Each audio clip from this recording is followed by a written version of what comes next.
Welcome back.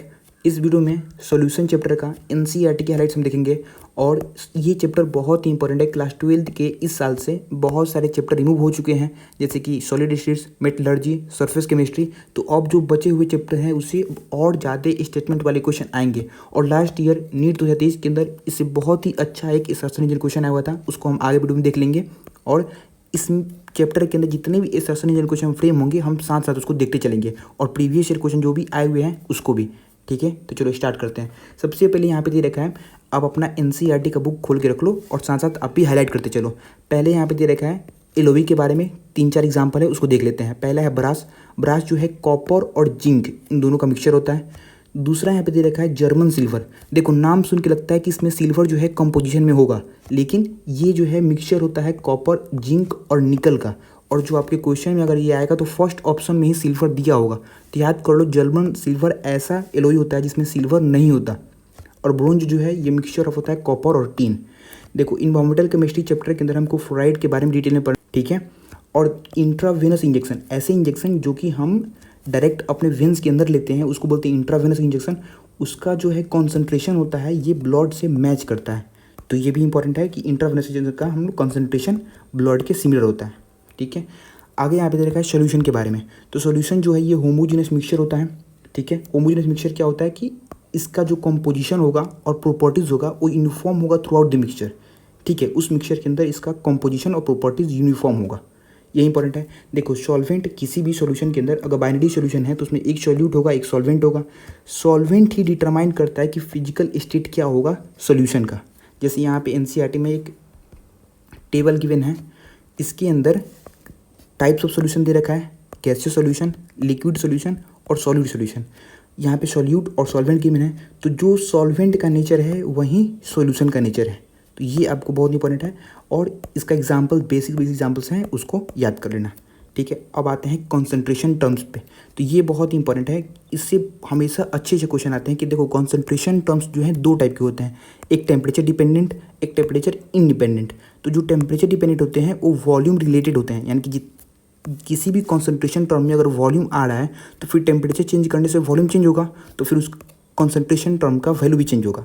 तो temperature dependent कौन कौन से हैं? Volume by volume, mass upon volume, molarity, normality. तो ये सारे जो हैं ये वॉल्यूम रिलेटेड हैं, क्योंकि मोलरिटी जो है number of moles upon volume होता है, नॉर्मेलिटी जो है number of gram equivalent upon volume होता है। तो ये सारे हो गए वॉल्यूम रिलेटेड। मास रिलेटेड कौन होंगे? जिसमें वॉल्यूम नहीं आएगा, जैसे weight by wait, mole fraction ये नंबर ऑफ मोल्स का रेशियो होता है, molarity number of moles upon weight of solvent होता है, पीपीएम, पीपीवी यानी कि पार्ट्स पर मिलियन, पार्ट्स पर बिलियन। तो ये सारे हो गए वॉल्यूम रिलेटेड और ये सारे हो गए मास रिलेटेड। तो इसको आप स्क्रीनशॉट ले लो, बहुत इंपॉर्टेंट है, इससे हमेशा क्वेश्चन आते ही आते हैं, और 2017 के अंदर भी इससे क्वेश्चन आया हुआ था। ठीक है, तो अब एक ही करके देखते हैं सबको। पहले यहाँ पे दे रखा है मास परसेंटेज। तो मास परसेंटेज क्या होता है? Mass of the component of the solution upon total mass of the solution. ठीक है, यानी कि जिस कंपोनेंट का हमको मास परसेंटेज निकालना है उसको ऊपर रखेंगे और total mass of the solution उसको नीचे रख के 100 से मल्टीप्लाई कर देंगे। ठीक है, अगर इसको फिल लेना है आप तो ऐसे समझ लो, अगर क्वेश्चन में गिवन है कि 10% glucose in water by mass, इसका मतलब क्या हुआ? 10 gram of glucose dissolve in the 100 gram of solution, और उसमें वाटर कितना होगा? 90 ग्राम होगा। ठीक है, तो आप इसको ऐसे समझ सकते हो। फिर ये बस एक बार देख लो इसको, अगर क्वेश्चन में आ जाए तो याद रहे कि कमर्शियल जो ब्लीचिंग सॉल्यूशन होता है उसमें हम सोडियम हाइपोक्लोराइड यूज़ करते हैं। ठीक है, बस इसको एक बार देख लो अच्छे से। अब है volume percentage, volume by volume. इसमें क्या होगा? वही होगा वॉल्यूम ऑफ द कंपोनेंट, जिस कंपोनेंट का हमको वॉल्यूम परसेंटेज निकालना है वो, और टोटल नीचे होगा total volume of the solution, into 100 करने के तो इसका परसेंटेज आ जाएगा हमको। ठीक है, इसका आपको फिल लेना है वॉल्यूम बाई वॉल्यूम का। देखो अगर क्वेश्चन में गिवन है 10% इथेनॉल इन वाटर, इसका मतलब क्या हुआ कि 10 millilitre of water present in the 100 millilitre of solution. ठीक है, तो आप इसको ऐसे याद कर सकते हो। ये है मास बाई वॉल्यूम, यानी कि एक इसमें मास होगा और टोटल जो होगा वो वॉल्यूम होगा।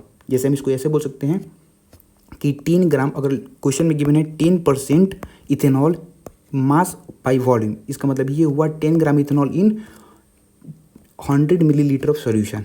ठीक है, अब देखो पार्ट्स पर मिलियन और पार्ट्स पर बिलियन दो होते हैं, तो मिलियन यानी कि उसमें 10 का पावर 6 होगा, बिलियन यानी कि 10 का पावर 9 होगा। ठीक है। तो पार्ट्स पर बिलियन पूछ रहा है, तो number of parts of the component, जिस कंपोनेंट को हमको निकालना है पीपीएम, और upon total number of the all component in the solution into 10 का प्रोसेस कर देंगे तो हमारा पीपीएम आ जाएगा। ये जो है सबसे इंपॉर्टेंट ये है कि ये ट्रेस क्वांटिटी के लिए यूज़ होता है, यानी कि लाखों में एक को कैलकुलेट करना हो उसके लिए हम यूज़ करते हैं ये, ठीक है। जैसे इसको हम माइक्रोग्राम पर मिलीलीटर के टर्म्स में भी एक्सप्रेस करते हैं, ये भी इंपॉर्टेंट है। जैसे हमारे एटमॉस्फेयर के अंदर जो भी पॉल्यूशन का कॉन्सेंट्रेशन है हम पीपीएम में ही उसको शो करते हैं, ठीक है। अब है मोल फ्रैक्शन। मोल फ्रैक्शन क्या होता है? नंबर ऑफ मोल्स का रेशियो होता है, ठीक है। जैसे मान लो कि किसी भी कंपोनेंट के अंदर, किसी भी सॉल्यूशन के अंदर दो कंपोनेंट है ए और बी, ठीक है। ए का नंबर ऑफ मोल से एन ए, बी का नंबर ऑफ मोल से एन बी। तो अगर हमको मोल फ्रैक्शन ऑफ कंपोनेंट ए निकालना है, यानी कि नंबर ऑफ मोल्स ऊपर होगा ए का और total number of moles of the solution नीचे होगा।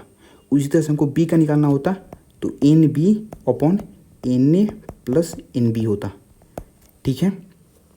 तो ऐसे निकाल लेंगे। अब सबसे इंपॉर्टेंट लाइन ये यहाँ पे दे रखा है कि मान लो किसी भी सॉल्यूशन के अंदर दो कंपोनेंट है ए और बी, तो अगर हम total number of moles N A, मतलब mole fraction of N A और मोल फ्रैक्शन ऑफ बी दोनों को ऐड करेंगे तो ये 1 के इक्वल आएगा, ठीक है। अगर मान लो किसी भी सॉल्यूशन के अंदर इनफाइनाइट कंपोनेंट्स हैं तो सबकी अगर मोल फ्रैक्शन को ऐड करें तो फाइनल 1 के इक्वल ही होगा, यूनिटी होगा हमेशा। तो ये बहुत इंपॉर्टेंट है, आगे भी इसका एप्लीकेशन देखेंगे हम, तो अभी इसको याद कर लो।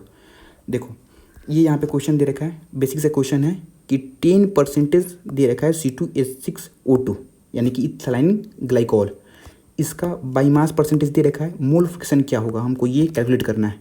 देखो सबसे पहले ये 10 ग्राम दे रखा है तो इसका मतलब क्या होगा, 10 gram ethyl glycol in 100 gram of solution, ये होगा। सबसे पहले मोल ऑफ निकाल लेंगे इथाइल ग्लाइकोल, क्या होगा मोल्स ऑफ वाटर, ये कैलकुलेट कर लेंगे और फिर इसका मोल फ्रैक्शन, पहले इथाइल ग्लाइकोल का अपॉन टोटल मोल्स, तो हमारा याद है यहाँ पे मोल फ्रैक्शन आ जाएगा। बिल्कुल यहाँ पे अच्छे से दे रखा है, इससे कर लेना।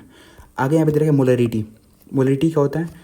Total moles of solute upon volume of solution in litre, ये लीटर बहुत इंपॉर्टेंट है, ठीक है। और यहाँ पे दे रखा है 1 litre equal to 1 decimetre cube, तो ये आपको याद ही होना चाहिए और याद भी कर लो। यहाँ पे देखो फील नहीं आ रहा है कि मोलरिटी है क्या, तो मान लो क्वेश्चन में गिवन है तुमको 0.25 मोलर, मोलर भले यानी कि मोलरिटी बोल रहा है, तो 0.25 मोलर यानी कि ये हुआ 0.25 moles of NaOH dissolve in the 1 litre of solution, ठीक है। जैसे यहाँ पे क्वेश्चन में दे रखा है calculate the molarity of solution 5 gram of NaOH in the 450 millilitre of solution दे रखा है। सबसे पहले number of moles of NaOH निकाल लेंगे, 5 ग्राम है अपॉन इसका मोलर मास होता है 40, तो ये आ गया नंबर ऑफ मोल्स आ गया, upon total volume of solution डाल देंगे जो कि मिलीलीटर में है, उसको लीटर में कन्वर्ट करके तो हमारा यहाँ पे देगा मोलरिटी, ठीक है। सो अब नेक्स्ट है मोलैलिटी। अगर कहीं भी मोलल दे तो हम वहाँ पे मोलैलिटी कैलकुलेट करेंगे, ठीक है। तो मोलैलिटी क्या होता है? Number of moles of solute same, लेकिन ये होता है मास ऑफ सॉल्वेंट, तो ध्यान दो ये मास है और सॉल्वेंट का मास है, सॉल्यूशन का मास नहीं है।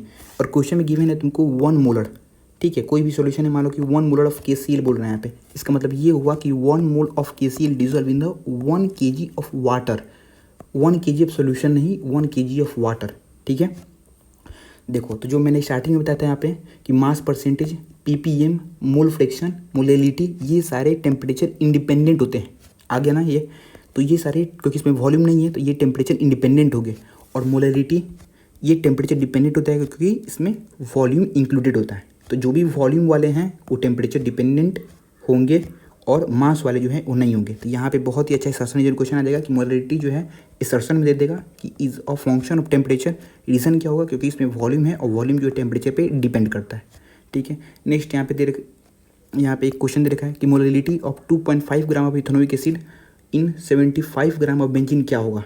तो सबसे पहले हम मोल्स ऑफ कैलकुलेट कर लेंगे इथेनोइक एसिड का, फिर मास ऑफ बेंजीन जो यहाँ पे ग्राम में दे रखा है इसको हम kg में कन्वर्ट कर लेंगे, फिर मोलैलिटी निकाल लेंगे जो हमारा फॉर्मूला है उससे, ठीक है।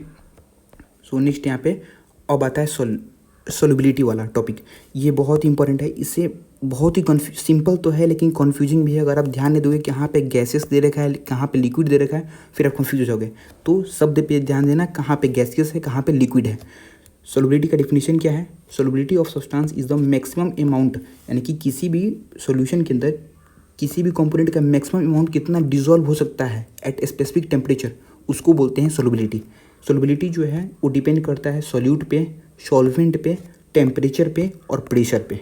ठीक है, सबसे पहले हमको पढ़ना है, देखो ध्यान दो, सॉलिड इन लिक्विड का सोलबिलिटी, मतलब ऐसा समझ लो कि कोई भी लिक्विड के अंदर हम कंकर पत्थर ऐसे डिजॉल्व कर रहे हैं, उसका सोलबिलिटी पढ़ रहे हैं। ठीक है, तो एक यहाँ पे यूनिवर्सल लॉ है कि polar solute dissolve in polar solvent, non polar dissolve in non polar, यानी कि लाइक डिजॉल्व इन लाइक। ठीक है, ये दो यहाँ पे टर्म देखें, डिजोल्यूशन और क्रिस्टलाइजेशन। डिजोल्यूशन क्या होता है, जैसे कि हम सॉल्यूट को डिजॉल्व करते हैं सॉल्वेंट के अंदर, उसको बोलेंगे डिजोल्यूशन। क्रिस्टलाइजेशन क्या होता है कि जब कोई भी सॉल्यूट पार्टिकल्स कोलाइड करके एक सॉल्यूट फॉर्म कर ले, उसको बोलेंगे क्रिस्टलाइजेशन। ठीक है, देखो सॉल्यूट और सॉल्वेंट मिलके सॉल्यूशन फॉर्म करते हैं और ये इक्विलिब्रियम पे होते हैं। ठीक है, आगे ये है यहाँ पे कि सैचुरेटेड सॉल्यूशन क्या होता है। तो देखो जब एक मैक्सिमम पीक पे आ जाए, यानी कि no more solute dissolve at the same temperature and pressure, उसको बोलते हैं सैचुरेटेड सॉल्यूशन। यानी कि जैसे अगर हम डिजॉल्व कर रहे हैं तो जो मैक्सिमम कॉन्सेंट्रेशन है उसके बाहर कोई भी सॉल्यूट डिजॉल्व नहीं कर सकते, उसको बोलेंगे सैचुरेटेड सॉल्यूशन। ठीक है, अब देखो सॉलिड इन लिक्विड हम पढ़ रहे हैं, तो सॉलिड यहाँ पे मैंने जानबूझ के एक्स्ट्रा ऐड किया है कि आप कंफ्यूज ना हो, अच्छे से याद कर लो। सॉलिड इन लिक्विड का टेम्परेचर का क्या इफेक्ट पड़ेगा और प्रेशर का क्या इफेक्ट पड़ेगा। अगर हम टेम्परेचर चेंज कर रहे हैं तो फिर क्या इफेक्ट पड़ेगा, solubility of solid and liquid significantly effect होता है टेम्परेचर से। ठीक है, अगर आपने इक्विलिब्रियम चैप्टर अच्छे से पढ़ रखा हो तो ली चार्टियर प्रिंसिपल आपको पता होगा कि अगर इंडोथर्मिक रिएक्शन होता है उसमें अगर टेम्परेचर इंक्रीज करते हैं तो रिएक्शन फॉरवर्ड शिफ्ट होता है, यानी कि सोलबिलिटी जो है इंक्रीज करेगा। अगर एक्सोथर्मिक रिएक्शन है उसमें सोलबिलिटी डिक्रीज करेगा अगर हम टेम्परेचर इंक्रीज करते हैं, क्योंकि एक्सोथर्मिक रिएक्शन में अगर टेम्परेचर इंक्रीज करते हैं तो रिएक्शन बैकवर्ड शिफ्ट होता है। तो वहाँ से है इक्विलिब्रियम चैप्टर से, आप वहाँ से लिंक कर लो इसको। अब है सबसे इंपॉर्टेंट ये वाला है, प्रेशर का क्या इफेक्ट पड़ेगा सॉलिड इन लिक्विड का। देखो तो जो भी प्रेशर हम चेंज करेंगे तो इसका कोई भी सिग्निफिकेंट इफेक्ट नहीं होता, क्योंकि हम सॉलिड को डिजॉल्व कर रहे हैं लिक्विड के अंदर। तो प्रेशर चेंज करने से जो है सॉलिड वो गैस में कन्वर्ट नहीं होगा, तो उसके सॉल्युबिलिटी पे कुछ ज़्यादा इफेक्ट पड़ता नहीं है। तो यहाँ से एक बहुत ही अच्छा एसोसिएशन क्वेश्चन आ सकता है कि pressure does not have any significant effect on solubility. Reason क्या है, because solid and liquid are highly incompressible. ठीक है, और remain unaffected by change in the pressure. तो ये एसर्शन रीजन क्वेश्चन बहुत ही अच्छा यहाँ से आ सकता है। ठीक है, क्योंकि प्रेशर से क्यों इफेक्ट नहीं पड़ता उसके। अब नेक्स्ट दे रखा है पे solubility of gas in liquid. अभी तक हम पढ़ते हैं सॉलिड इन लिक्विड का, अब है गैस इन लिक्विड। तो ध्यान से देखो ये गैस का है। ठीक है, देखो सबसे यहाँ पे पहले दे रखा है कि solubility of gas in liquid जो है ये इफेक्ट होता है प्रेशर से और टेम्परेचर से, दोनों से ही इफेक्ट होता है। पहले की बात क्लियर हो गई। जैसे इसका सिंपल एग्जांपल से समझ लो, जो कोल्ड ड्रिंक की बोतल होते हैं उसके अंदर CO2 को हम बहुत ही हाई प्रेशर की से उसको सॉल्वल करते हैं लिक्विड के अंदर। बस इसको ऐसे माइंड में डाल लो कि जैसे सॉफ्ट ड्रिंक जो भी हैं तो उनकी सॉल्युबिलिटी को हम इंक्रीज करते हैं बाई प्रेशर दे के, तो सॉफ्ट ड्रिंक के अंदर हम यूज़ करते हैं, इसका एप्लीकेशन है ये। अब देखो कहीं भी गैस आ जाए, गैस का सॉल्युबिलिटी इन लिक्विड, वहाँ पे हम हेनरी लॉ को यूज़ करेंगे। यहाँ पे 3 लॉ पढ़ना है हमको, हेनरी लॉ, रॉल्ट लॉ और फिर डाल्टन्स लॉ। तो हेनरी लॉ का बस आप कंफ्यूज मत होना, बिल्कुल सिंपल लाइन है, आप कंफ्यूज मत हो कि हेनरी लॉ हम बस यूज करेंगे गैसेस के लिए और रॉल्ट्स लॉ यूज़ करेंगे लिक्विड के लिए। तो बस इतना माइंड में क्लियर रखना है। ठीक है, बाकी हेनरी लॉ का पहला जो स्टेटमेंट है ये है कि सॉल्युबिलिटी ऑफ गैस, किसका है, gas in liquid is the directly proportional to the partial pressure of the gas present above the surface of the liquid. ठीक है, ये इसका लॉ है कि देखो जैसे NCERT में जो फिगर दे रहे होते हैं बहुत ही अच्छे देते हैं, आपको इससे ही समझ में आ जाएगा कि क्या रहा है।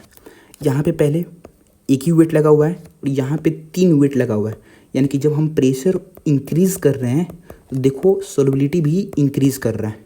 बस वही बोल रहा है कि जो सॉल्युबिलिटी है गैस का लिक्विड के अंदर वो पार्शियल प्रेशर पे डिपेंड करता है of the gas above the liquid, liquid के ऊपर जो प्रेशर है उस पर। तो ये है हेनरी लॉ।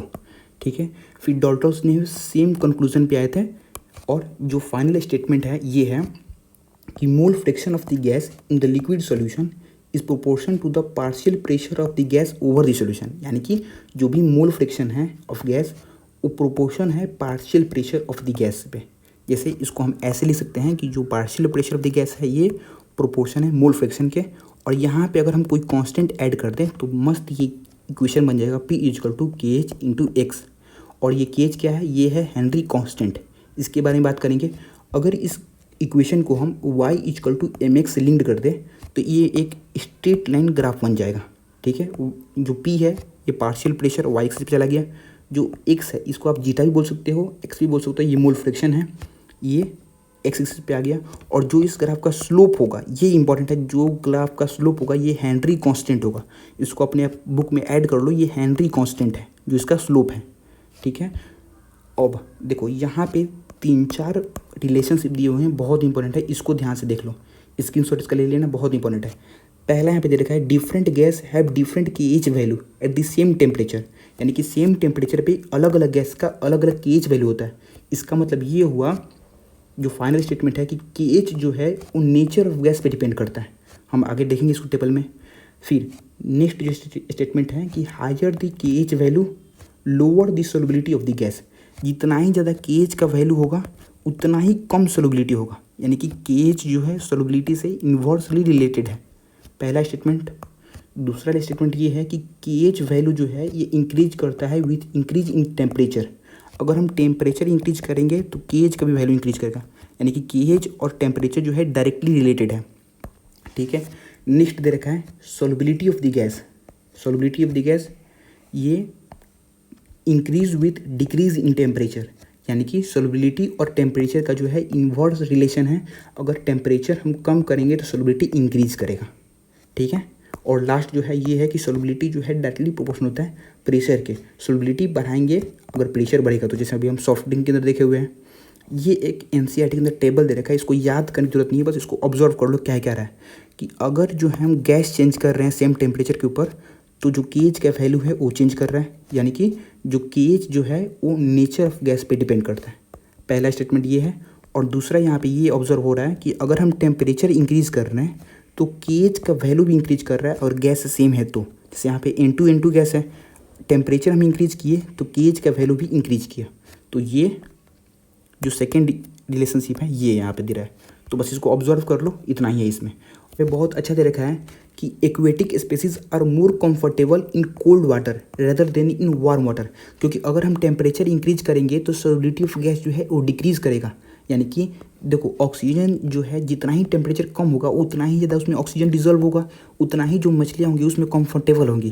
तो ये बहुत ही अच्छा यहाँ पे क्वेश्चन फ्रेम होता है कि इसीलिए जो कोल्ड वाटर के अंदर जो है मछलियाँ ज़्यादा पाई जाती हैं, क्योंकि वार्म वाटर में ऑक्सीजन कम होगा और फिर वहाँ पे फिशेस जो है डेथ करने लगेंगी। तो ये स्टेटमेंट एक बार अच्छे से उसको फील कर लो।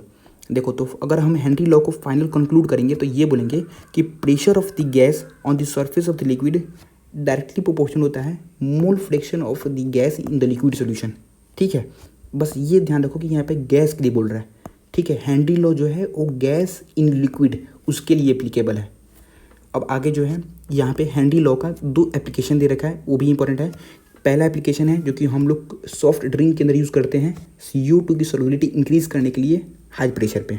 ठीक है, दूसरा है यहाँ पे स्कूबा डाइवर्स, ये जो है बहुत ही डेप्थ वाटर के अंदर जाते हैं और वहाँ पे क्या होता है कि ज़्यादा प्रेशर होने के कारण इनका सोलिबिलिटी जो है वो ब्लड गैसेस का ब्लड के अंदर ज़्यादा बढ़ जाता है। इससे बचने के लिए हम यहाँ पे हीलियम का यूज़ करते हैं एज ए डाइल्यूएंट। और यही नीट 2023 का क्वेश्चन भी था, एसर्शन ये था और रीज़न ऊपर था कि स्कूबा डाइवर जो हैं वो उनके टैंक में हम हीलियम को डाइल्यूट करते हैं ताकि जो सोलिबिलिटी है वो कम हो जाए ब्लड के अंदर। तो ये है था 2023 का क्वेश्चन, इससे आया हुआ था।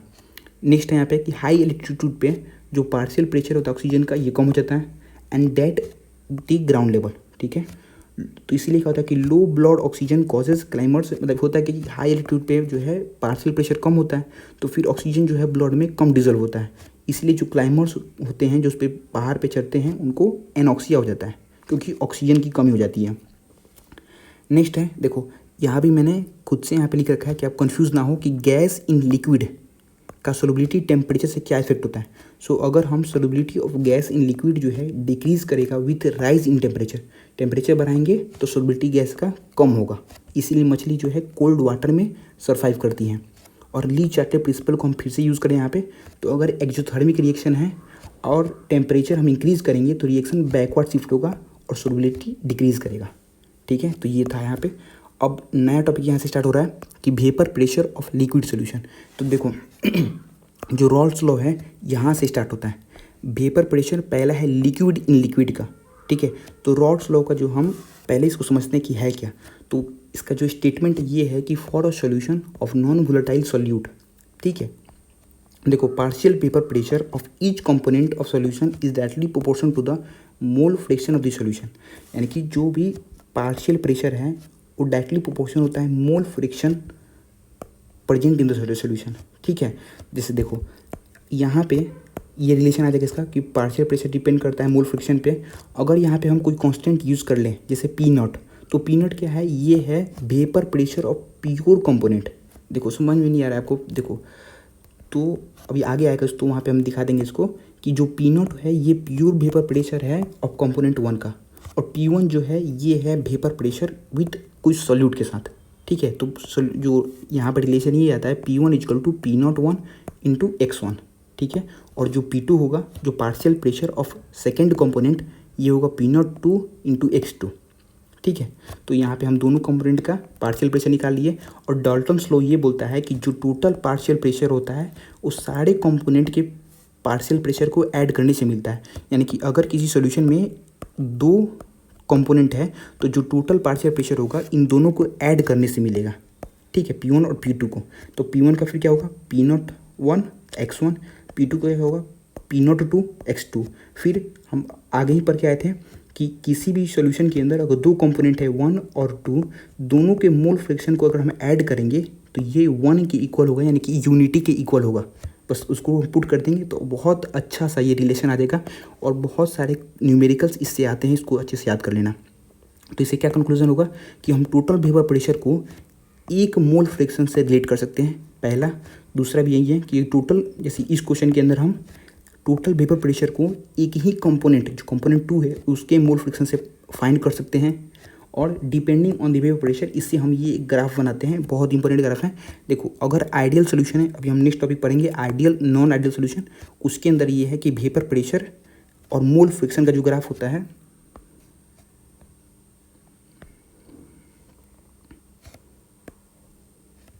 तो ये ग्राफ होता है, ठीक है। तो इस ग्राफ को ऐसे समझ लो कि अगर जीटा1 मोल फ्रिक्शन ऑफ 1 जो है यूनिटी है और मोल फ्रिक्शन सेकेंड 0 है, तो फिर P01 होगा, क्योंकि ये होगा प्योर वेपर प्रेशर।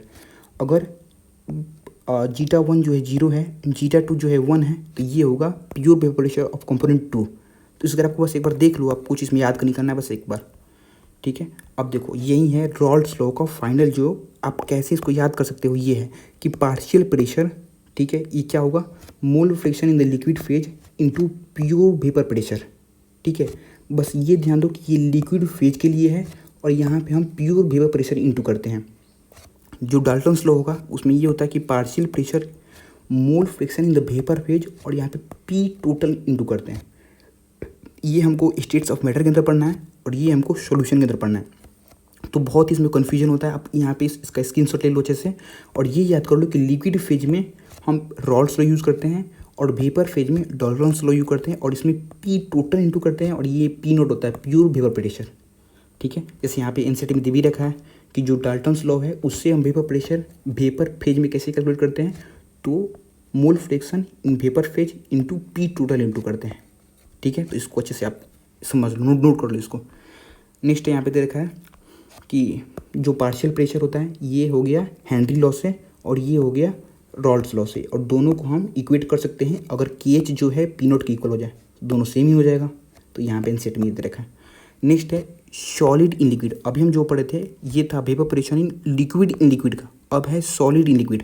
तो अब इसको समझो, सॉलिड इन लिक्विड, बस आप एक चीज़ यहाँ पे समझना है, एनसीईआरटी में फिगर जो दे रखा है बहुत इंपॉर्टेंट है। आगे वाले जितने भी टॉपिक हैं सब इसी से लिंक्ड है, तो इसको थोड़ा फील कर लो कि सॉलिड को अगर हम लिक्विड में डिसॉल्व करेंगे तो क्या इफेक्ट पड़ेगा। देखो पहला ही होता है non volatile solute. Non volatile solute वैसा सॉल्यूट होता है जिसको हीट करने पे वो वेपर फेज में कन्वर्ट नहीं होगा, उसको बोलते हैं नॉन वोलेटाइल सॉल्यूट। और इसका जो है प्योर वेपर प्रेशर जो है वो 0 होता है, पहले ये याद कर लो, ठीक है।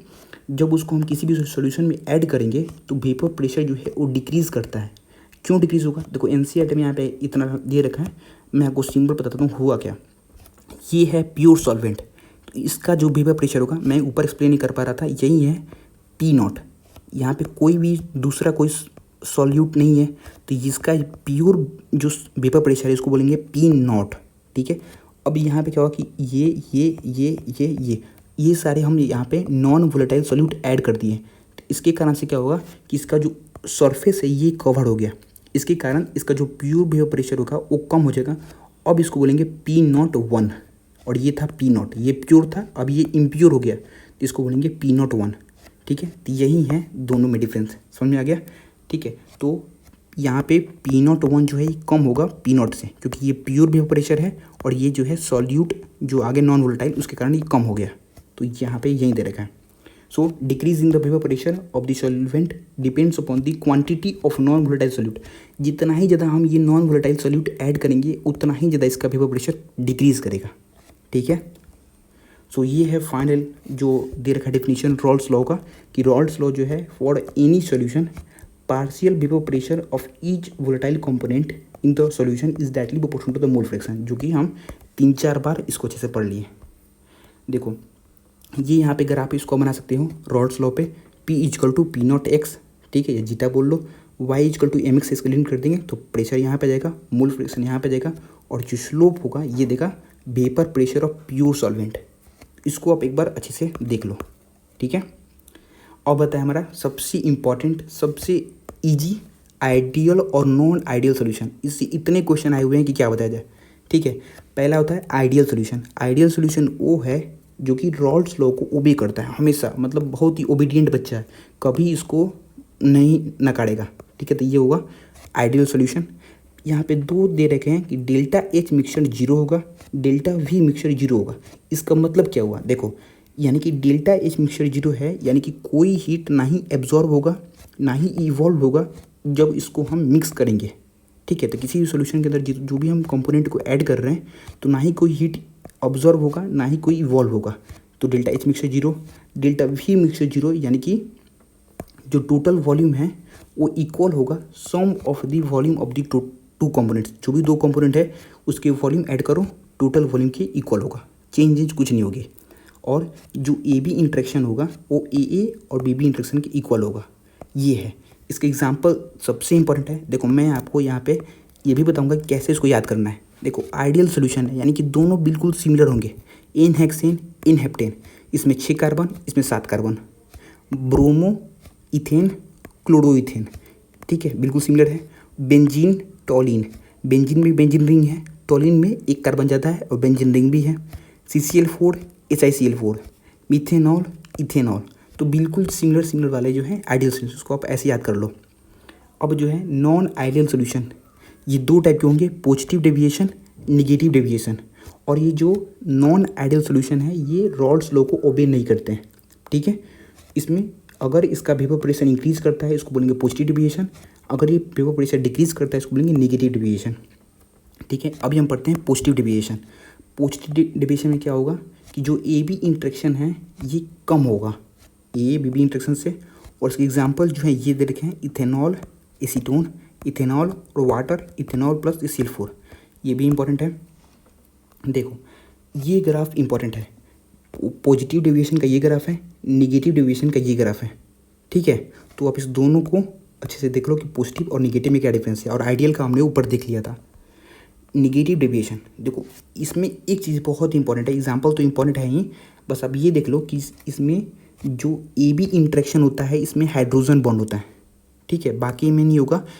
ए बी इंट्रैक्शन जो भी होगा इसमें हाइड्रोजन बॉन्डेड होगा, जैसे यहाँ पे दे रखा है CCl4 यानी कि क्लोरोफॉर्म, और ये एसीटोन, इस दोनों में ये हाइड्रोजन बॉन्ड होगा, यानी कि ए बी इंट्रैक्शन बहुत ज़्यादा होगा ए और बी इंट्रैक्शन से।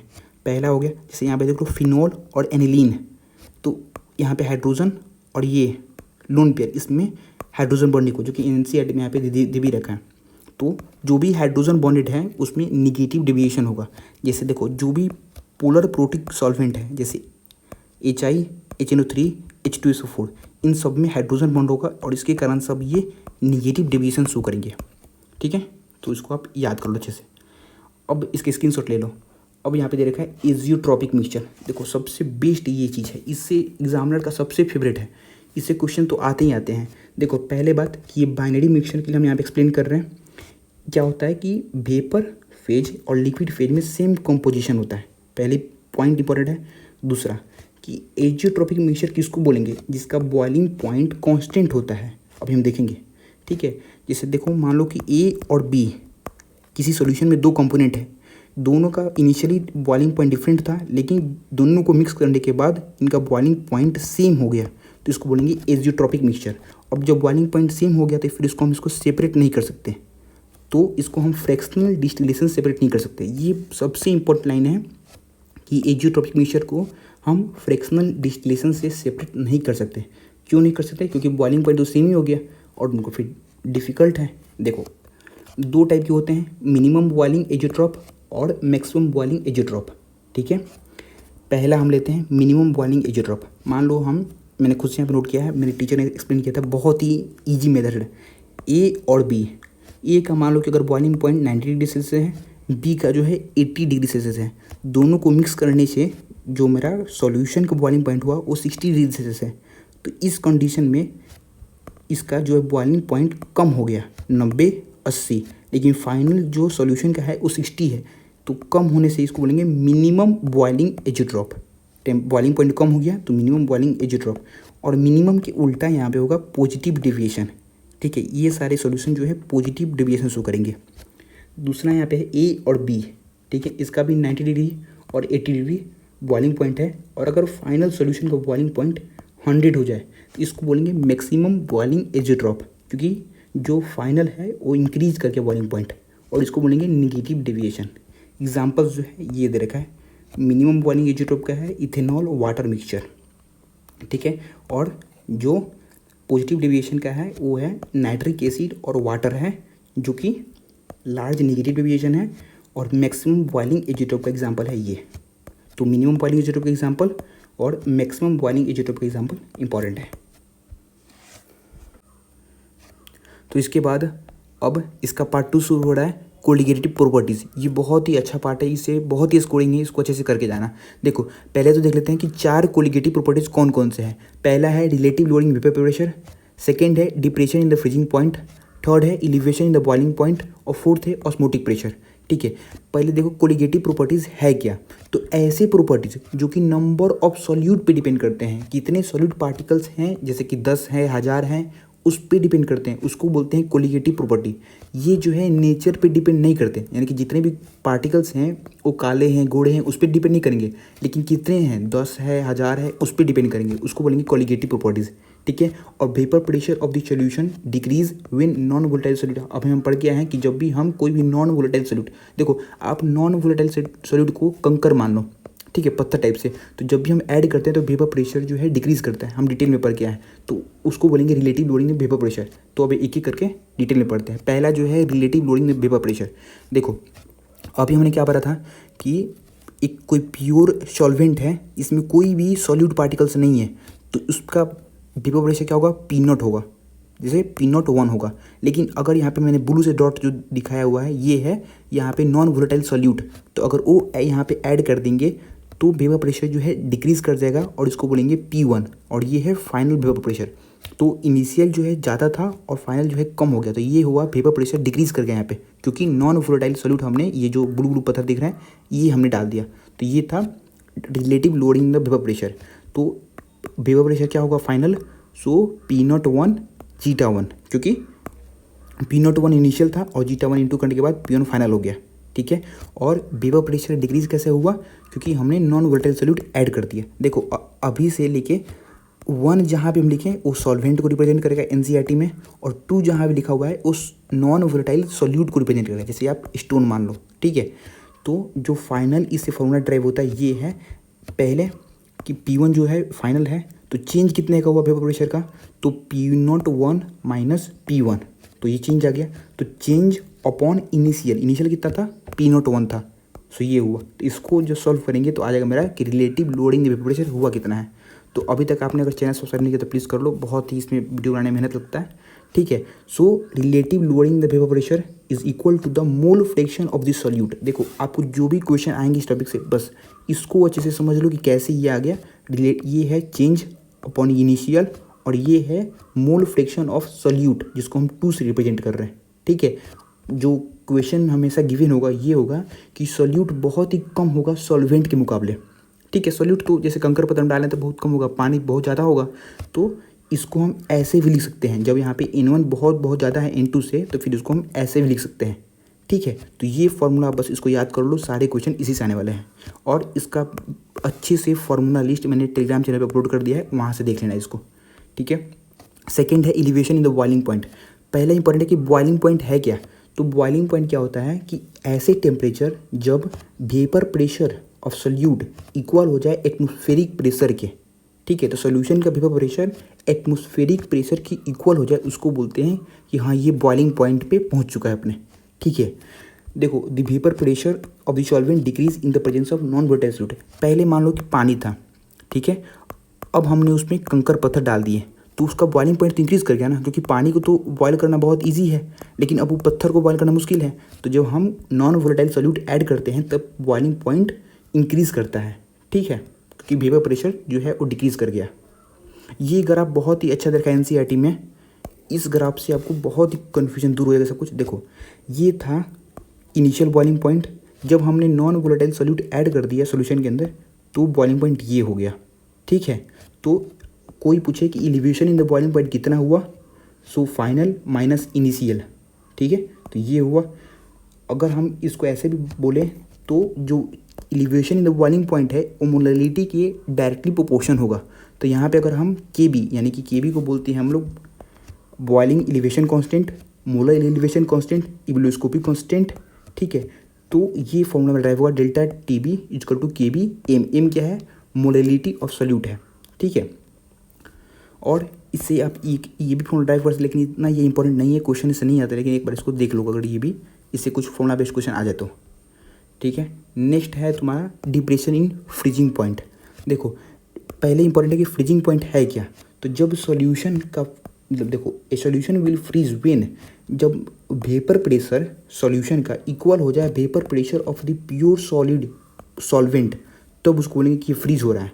यानी कि जो vapour pressure of solution equal हो जाए vapour pressure of pure solvent, तो बोलेंगे कि ये फ्रीजिंग पॉइंट है इसका। ठीक है, तो जब loading in the vapour pressure, जब हम क्या कर रहे हैं कि नॉन वोलेटाइल सोल्यूट ऐड कर रहे हैं तो वेपर प्रेशर डिक्रीज कर रहे हैं, तो वेपर प्रेशर डिक्रीज करने से जो वेपर प्रेशर होगा प्योर सॉल्वेंट वो भी डिक्रीज करेगा, तो यहाँ पे फ्रीजिंग पॉइंट जो है वो डिक्रीज करेगा। और ये ग्राफ दे रखा है फ्रीजिंग पॉइंट के लिए, ये भी बहुत इंपॉर्टेंट है, इससे आपका कन्फ्यूजन दूर हो जाएगा। देखो डिप्रेशन इन फ्रीजिंग पॉइंट को कैलकुलेट कैसे करेंगे, तो T0F यानी कि ये था इनिशियल, TF यानी कि ये फाइनल, तो ये हो जाएगा depression in the freezing point. और फिर ये भी इंपॉर्टेंट है कि depression in the freezing point जो है KF इंटू M भी लिख सकते हैं इसको। M क्या है यहाँ पे, मोलैलिटी है। KF क्या है, KF हमारा ये depression in the freezing point constant या मोलर डिप्रेशन कांस्टेंट या क्रायोस्कोपिक कांस्टेंट, ये है KF को 3 नामों से बुलाते हैं। देखो सबसे इंपॉर्टेंट यहाँ पे लाइन ये दे रखा है कि KF जो है ये मोलैलिटी पे डिपेंड नहीं करता।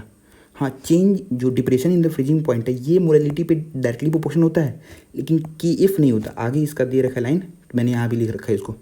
देखो ये यहाँ पे बहुत अच्छा लाइन दे रखा है कि KF और KB जो है वो बस डिपेंड करता है नेचर ऑफ सॉल्वेंट पे।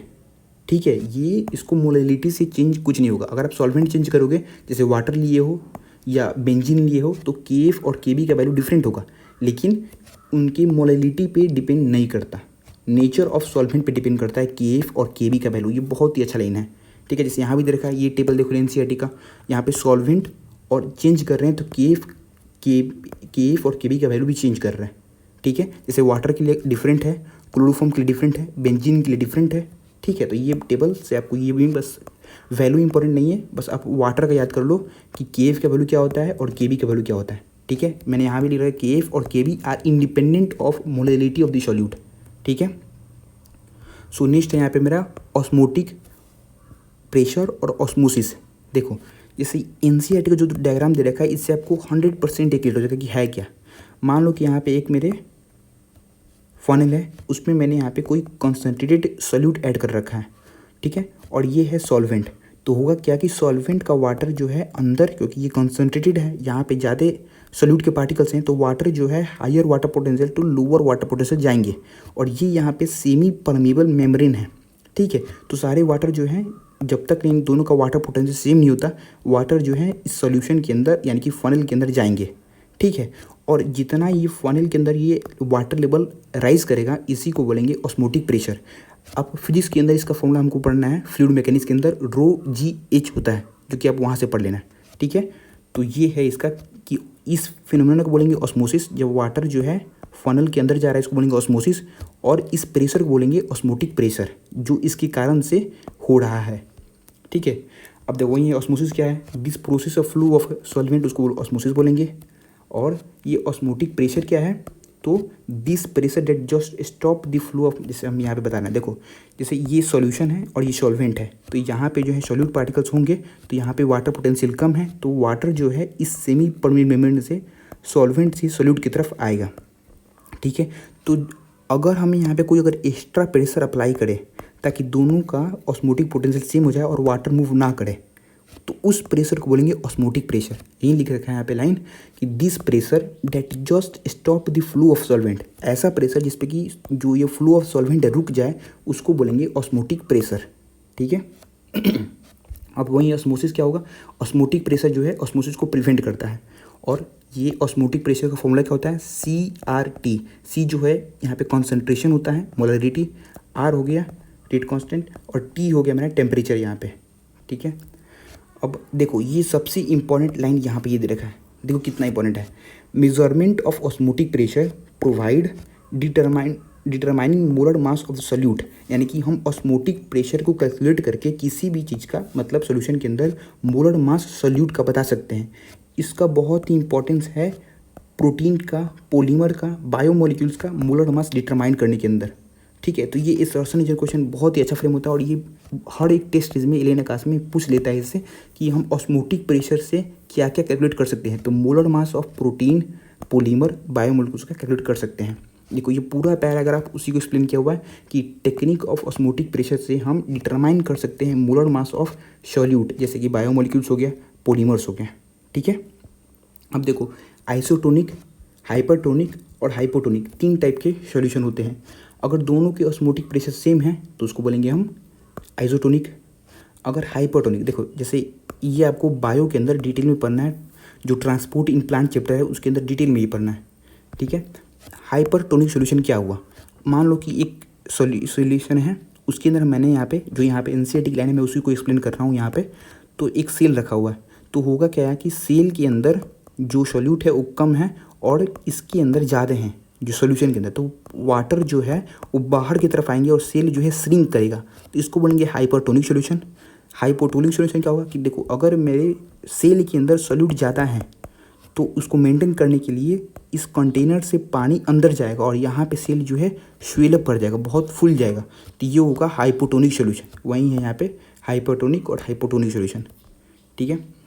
देखो ये यहाँ पे दे रखा है कि मतलब फिजिकल चीज़ है कि अगर ज़्यादा कोई साल्ट या साल्टी फूड खाता है तो उसको क्या होगा, ऑस्मोसिस से जो टिश्यू सेल्स हैं या इंटरसेलुलर स्पेस हैं वो स्वेलअप कर जाएंगे, जैसे उसको बोलेंगे एडिमा।